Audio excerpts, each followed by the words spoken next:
The single greatest source of frustration I hear from women over 60 is not the wrinkle that appears overnight or the new ache in their joints. It's the feeling of betrayal from their own bodies. It's when you do everything you've been told to do your entire life. You eat your salads, you go for your long walks, you cut out the desserts. And yet, that stubborn, unforgiving fat around your middle not only stays but seems to grow. It's a quiet, daily struggle that can make you feel invisible and misunderstood. This isn't just about the number on a scale. It's about a loss of vitality, a feeling that the rules have changed without anyone giving you the new rulebook. But I want you to hear this loud and clear.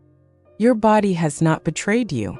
It simply started speaking a new language, and today we are going to learn how to understand it. I'm Dr. Emily Hart, and for over 15 years, my passion has been helping women navigate the incredible changes in their bodies with clarity and compassion.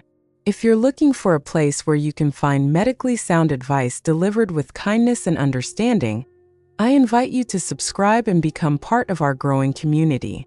We are a circle of wise, resilient women supporting one another.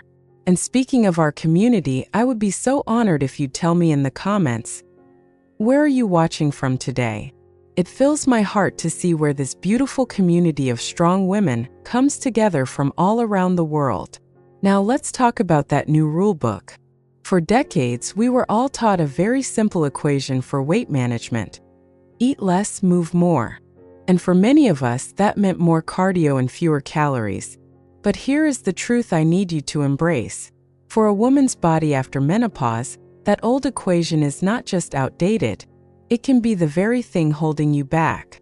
The number one mistake I see women making is focusing on burning calories instead of building what I call their body's metabolic engine.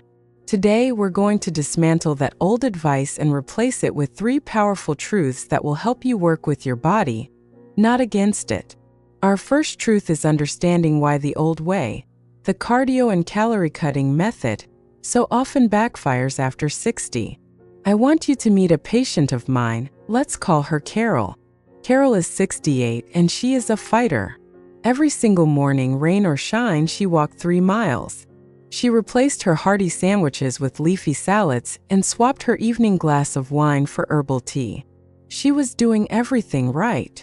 Yet her pants were getting tighter, her energy was plummeting by 3 p.m., and she felt a deep sense of despair.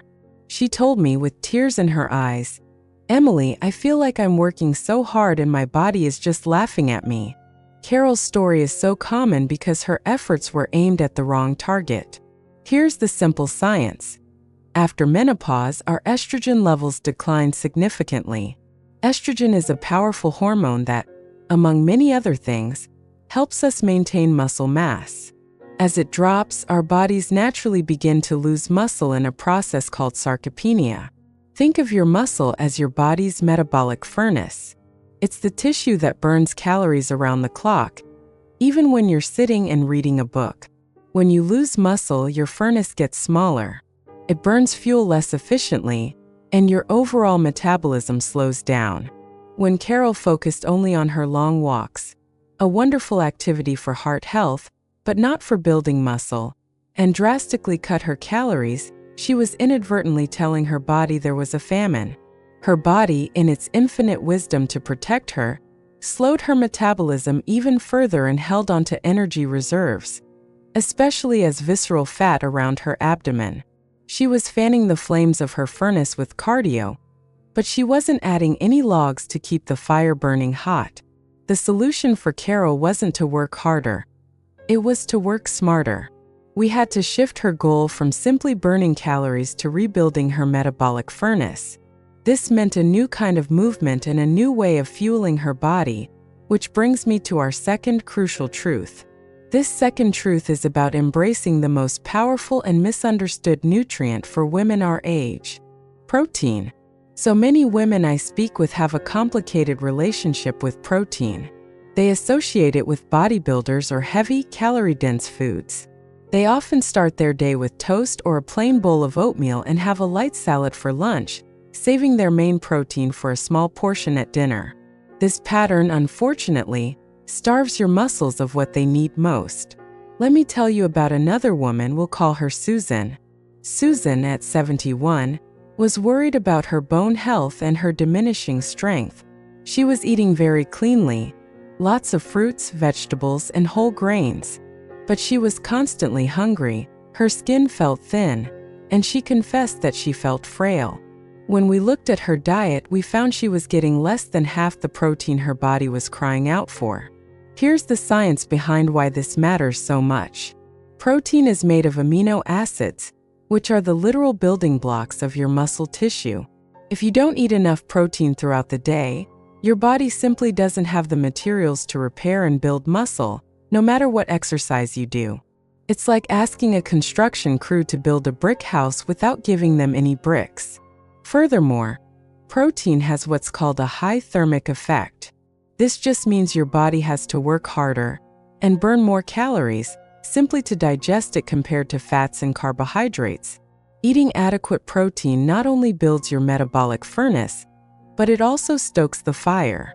The solution for Susan was simple and nourishing. We didn't put her on a restrictive diet.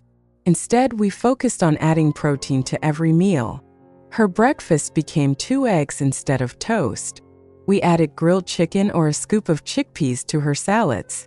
She started enjoying a delicious Greek yogurt in the afternoon. The goal was to aim for a palm-sized portion of protein at breakfast, lunch, and dinner.